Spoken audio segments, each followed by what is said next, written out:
Michael Tennity is an innovation and new product development expert, an independent consultant with StageGate International, a longtime thought leader in innovation performance. Mike draws on extensive industry experience, including stints leading the notable innovation operations at Kodak and Krieger International.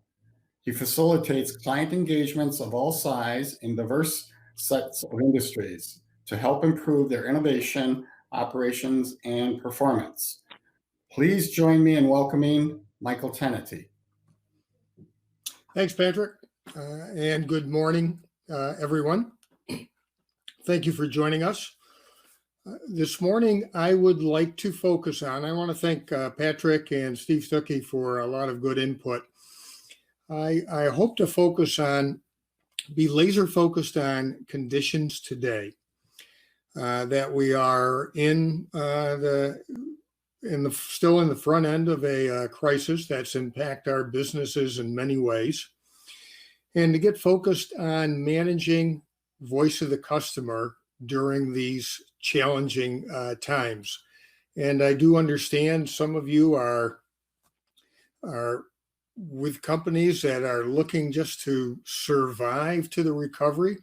Some of you may be thriving, albeit with ever-changing demand, and many of you may be in the middle, trying to sort out what is going on here and how to best respond for your company. I believe most of you have a stake in product management, in maintaining, possibly regaining business, and understand how critical having good voice of the customer is at these times. So I'd like to focus on this short term with an eye towards the long term. It's not sufficient, if you will, we just win the battle of the day, but we really want to plan for the peace and the next normal. So I believe we're all challenged today too with our resources and budgets and time to do this. So how do we best tap the resources that we have, especially including us that may have ownership and responsibilities here, and what do we do to adjust today's current conditions and constraints?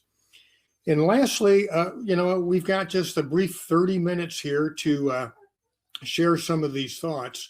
For those of you that are interested to go beyond this, let's do connect, let's do network. And if I do see a group come together that has interest in digging deeper or exploring further, I'll be glad to pull us together. So you have my contact information either on this host website or at the end of the presentation. By all means, and reach out. At a minimum, if you need a copy of these slides, I'd be glad to share that.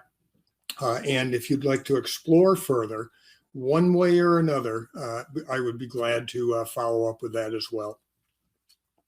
So again, we're all facing what was a sudden downturn.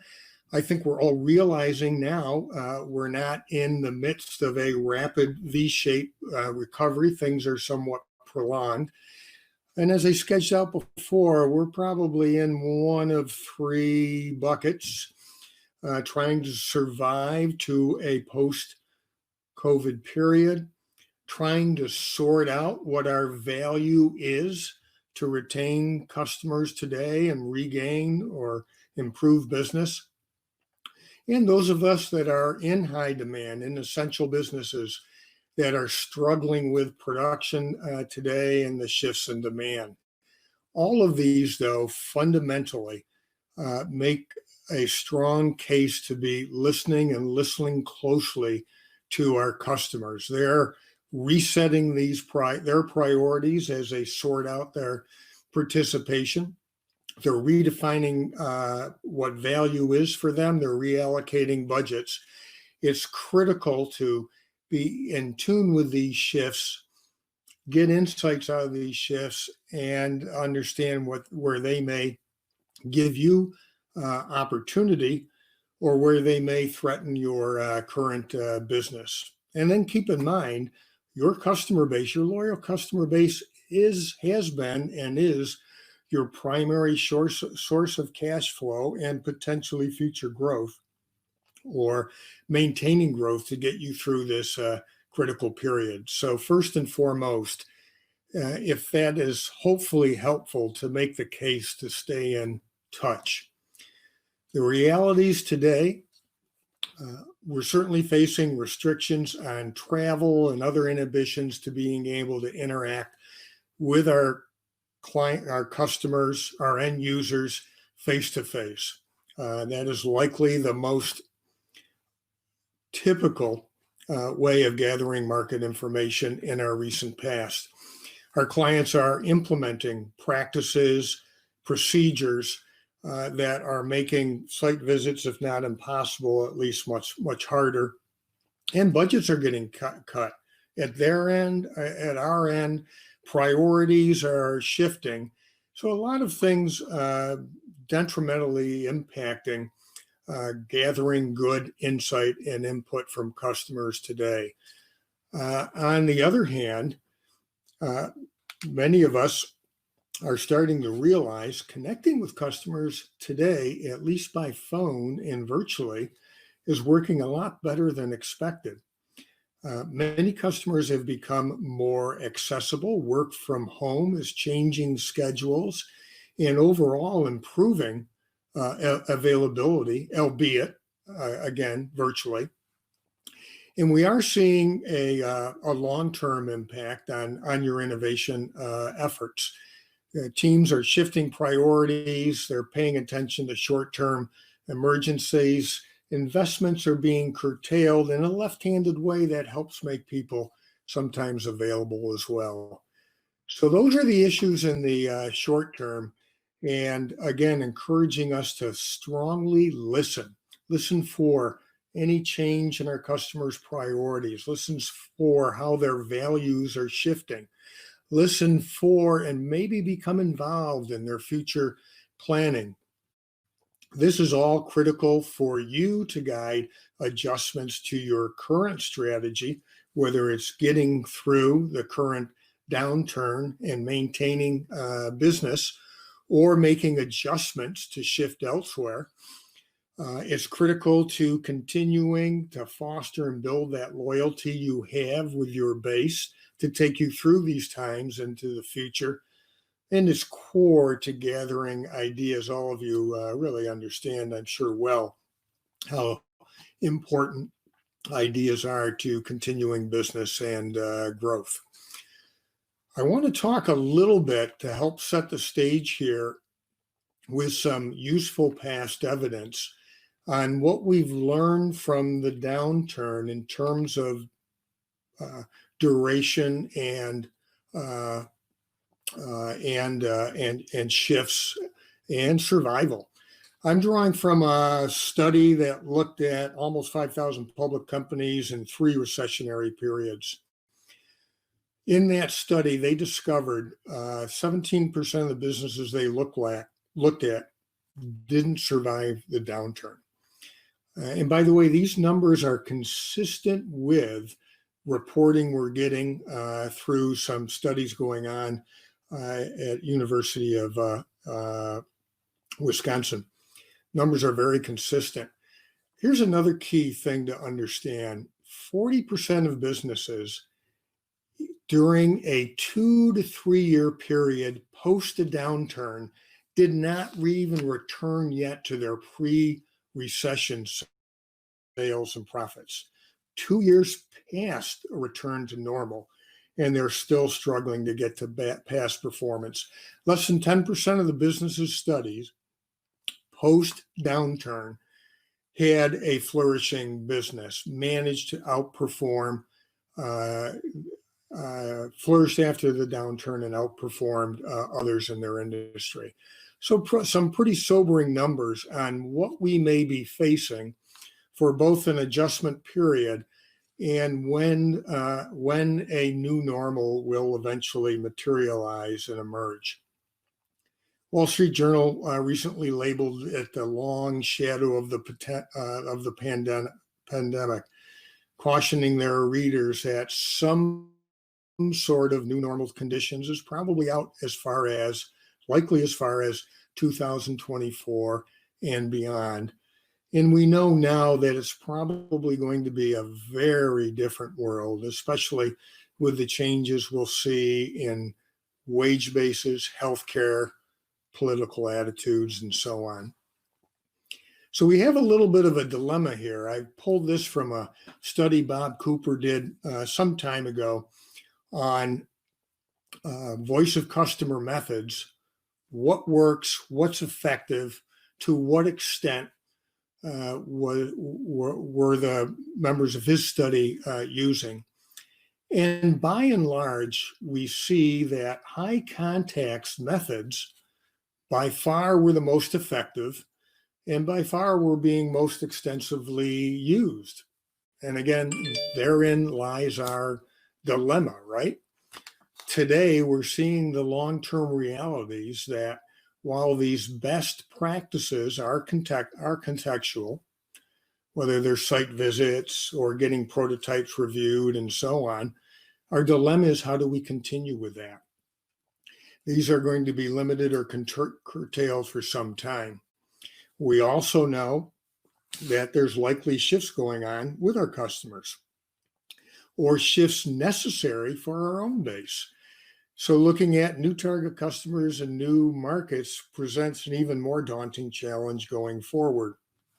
Lastly, in most cases, our resources to do this are declining, whether it's adequate staff, adequate training, and the support we need to conduct this work. So I want to touch base on a few of our most popular and effective methods and how you might adjust today. Interviews today is still one of the best ways to go to really get deep on customers' opinions, understandings, beliefs, attitudes, and perceptions. Now we can move that and maybe even improve that by moving it to video calls. It gives us always the opportunity to observe any nonverbal communications. Make sure you brief your participants in advance, plan ahead, get them set, and keep in mind too, at your end, the team can participate in the call. You can not only orchestrate and conduct the interview, someone can assist, whether it's documenting, observing your potential customers, your interviewees, potential expressions and body language, and get the most out of it. And again, keep in mind your overwhelming objective here is to listen and not to test. Site visits can happen today too with appropriate adjustments. And it's all about the technologies that we're using right here and now today. So first and foremost, with your potential interviewee, with your potential site visit, make sure they've got the right equipment. Their equipment's capable, much as Patrick just did at the front end of this call, to ensure capabilities at their end are there and that you can capture video and audio to ensure an opportunity to do deeper analysis. You can even consider your customer to conduct it and pre-record a walkthrough, a day in the life, whatever you were hoping to conduct on site. Blackout hours are the chunks of times that work these days, and essentially plan for 40 to 45 effective minutes of airtime in that. And again, have that plan, a plan for the onset. If it's going to take multiple engagements, plan that out in advance. If there are milestones through the engagements, make sure they're well understood, that you, the team, have a stepwise, well-orchestrated approach. They require a plan. Do your homework, do your upfront work, make sure you have a script or guide, make sure you have effective recruiting. All these things are critical to make these engagements most valuable. Don't forget what you can accomplish at the desk. A good researcher and analyst can address many of the questions that you have, especially in early stages, through desk research. there's a lot of insight that you can gain out there. Remember, we're just trying to get in the early stages. You're just trying to get a few pixels of information, a little bit of learning to make decisions in advance. So desk research is especially helpful and may be, in many cases, very sufficient for early stage ideation and their evaluations for proposals that are in and around product improvements or extensions. A lot can be done with good analysts and good desk work. And keep in mind all the evidence, all the insights that's growing and emerging virtually online these days. Look at the amount of material your potential customers or market is generating via YouTube, via blogs, via their websites. There's a ton of visual information out there these days to mine. A lot of these observations were shared by an associate of mine, Kip Creel, who leads a top flight market research group in Atlanta. So a lot of this is based on these near-term, these recent past few months of trying to conduct work with these massive changes that we were presented with. The last suggestion I'd like to pass on at this time is, again, in many circumstances today, with the rapid change in the environment, we're faced with regaining or finding new business to maintain a thriving business. And the encouragement here is to look around your adjacencies to what is core, what you do most excellent. It has, again, the evidence is out there, the best growth driver for companies that do have a strong core business, i.e., something that you do, whether it's product, service, channel, support, better than your competitors, your core business is a leading driver for ongoing business. And typically, those that have a strong core are typically operating significantly below their full potential in that core business. So there is potentially a lot of opportunity near and at hand. That's where most sustained and profitable growth comes from, is the adjacencies to a company's core business and its competencies.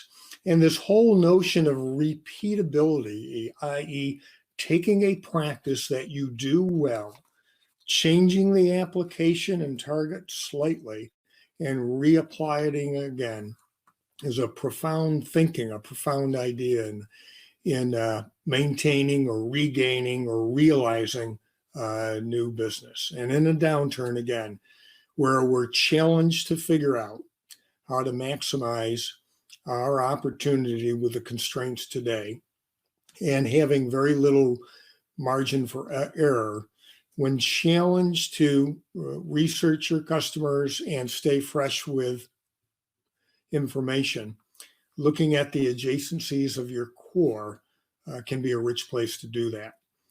I'm drawing this from work Chris Zook and Bob Allen did a few years ago called Profit from the Core. Here's a little visual map to help you outline and map out business adjacencies. And I'm not going to dwell on this, be glad to share it. You can go to that reference material as well. And I can certainly point to some clients I've been working with recently that have looked at alternative channels for growth. In one case, shifting from a in-store experience retail to online, not only managed to retain their level of business, but actually grow it a bit. Other companies are shifting their product base and looking especially at the service side. Other companies have been looking at substitutes in their product portfolio to grow the business. But again, a little bit of a tool here to visualize and map out where your adjacencies may be to explore on continuing your current business, gaining new customers, exploiting new territories, new segments, or looking at new product opportunities itself. The last item to touch on are your team members that are maybe most adroit in conducting this work. It's not necessarily the subject matter experts. It's those that show a high degree of being a master of empathy, those that push for insight and knowledge, not necessarily just raw data, those that have a good, healthy concern around what they don't know, that are able to steer around getting paralyzed and trying to do analysis, and they're comfortable again in working in an uncertain environment. You're looking to inspire and align teams, not necessarily to settle arguments or disputes or make a case. And you're looking to pull forward learning and insights and postpone, as long as you can, decisions to rapidly learn upfront, make good decisions early on, and invest in those few areas that make sense. That concludes my remarks, and Patrick, I'd be glad to shift it to any questions that have come in or questions that people would like to throw out there. Very good, Michael. Thank you. And I guess if anybody has any questions, if you look at the right side of your screen, towards the top up there, you'll see chat, polls, people, and Q&A. If anybody has any questions and would like to post them, or you can post them in the chat, that's fine too. Happy to address them. So we'll hit the pause button just for a second here, Michael, and see if anybody has any questions.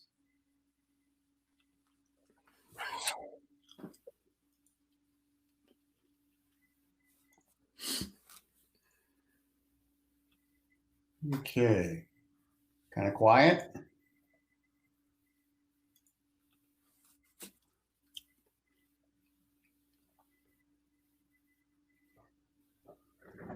All right, well, oh, hold on, I think I got one here. Let's see. Example of research to align and inspire, not settle dispute, from Brian. Oh, thanks, Ryan. Well, a lot of things. Certainly the opportunity to evaluate prototypes visually and feedback to that. A great example where the insights are in and around how a customer may interact with your potential product. You're not necessarily looking for ratings or an assessment, a verbal assessment of their feedback, but you're literally looking to see how they may interact with a product or how they may bring a product or service into their environment. And so it's all about observation and what astute observers can draw from that. Okay. Hopefully that answered your question, Brian. If there are other questions, again, okay. From Sophia and Mike, you might be able to see this on your chat bar. Do you have any insights regarding a shift to e-commerce and using online sales as an opportunity to get client and prospect feedback? Well, there is the first part of the question, there is clearly a pronounced shift in a number of consumer categories to what we call BOPIS, buy online, pick up in store. Customers are, so you see typical online businesses like Amazon and others investing in brick and mortar, and vice versa. Brick and mortar making heavy investments in to support an online alternative. I'll point to a case study I have firsthand familiar with, a wine and spirits retailer in Milwaukee area. At the onset of COVID, it was some time before they were even determined to be an essential business. Of course, we're here in Wisconsin, and wine and spirits is essential. But they had to shift from an online retail environment to curbside pickup and phone and online access to that. Over 2,000 SKUs and a front end were put online in a matter of 2.5 weeks. Today, they are outperforming last year's sales on the order of 12 to 15% year on year over, which is somewhat consistent with wine and spirits retail sales overall, albeit most of it's been going to big box. So certainly to the first part of your question, if you're not fully exploiting an online complement to your business, I would encourage to look at it. Look at references to Bacchus is becoming a bit of a popular mnemonic that may help give you some leads. Okay, I got 2 more, and maybe we can get to them. We got about 1.5 minutes left. Any tools for recommendations for an international VoC? If you would grab my contact information and ding me, I would be glad to follow up and answer that question. The answer is yes. I don't have them in front of me right now, but I'd be glad to give you a direct response. All right. And Josh, and for everyone else on the meeting, if you look in your chat bar, I did post Michael's email address. So it's there if you want to, cut and paste. Last question, Jen, how are you seeing product managers' validation of VoC that is typically done at a trade show adapting with virtual conferences? Good question. Great question. Virtual events are going on. I just completed one with Manufacturing First that had virtual exhibitors. I don't have an answer to that yet. I hope to soon. Again, please reach out. But I think one can craft an alternative for the virtual environment. Perfect. Well, with that, we've got about 10 seconds left. Thank you, everyone, for participating in Product Camp and coming to this event with Michael Tennity. And I got to shut off my timer here. Sorry about that. And we are at the end. Thank you, everyone. Look forward to staying in touch. Bye-bye. Bye-bye.